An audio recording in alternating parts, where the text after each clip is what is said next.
सॉक्रेटिसचे तत्त्वज्ञान philosophy of Socrates. Socrates इसवी सन पूर्व 469 ते 399 हा पाश्चात्य नैतिक तत्त्वज्ञानाचा जनक मानला जातो.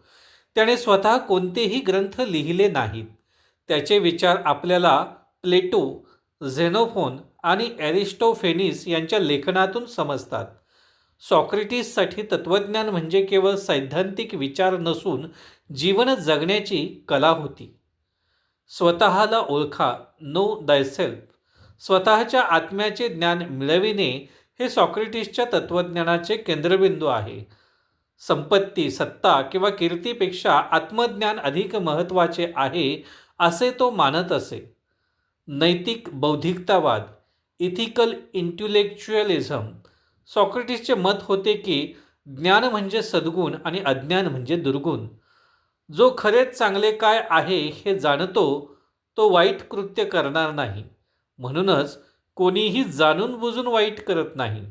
सॉक्रेटिस पद्धत, सॉक्रेटिस मेथड.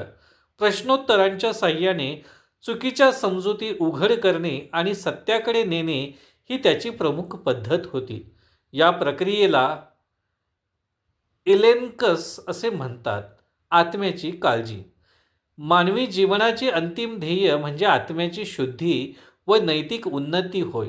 भौतिक सुखांपेक्षा नैतिक सद्गुण श्रेष्ठ आहेत असे तो म्हणत असे. विवेक व सार्वत्रिक नैतिक सत्य.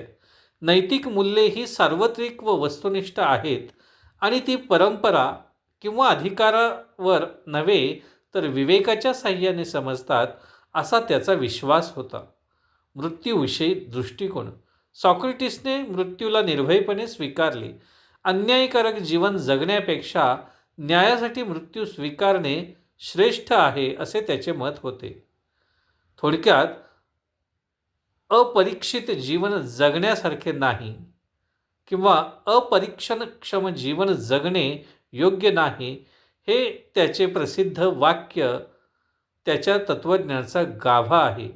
विवेक, आत्मपरीक्षण आणि नैतिक जबाबदारी यावर आधारलेले त्याचे तत्त्वज्ञान आजही शिक्षण, नैतिकता आणि चिकित्सक विचारशक्तीसाठी प्रेरणादायी आहे.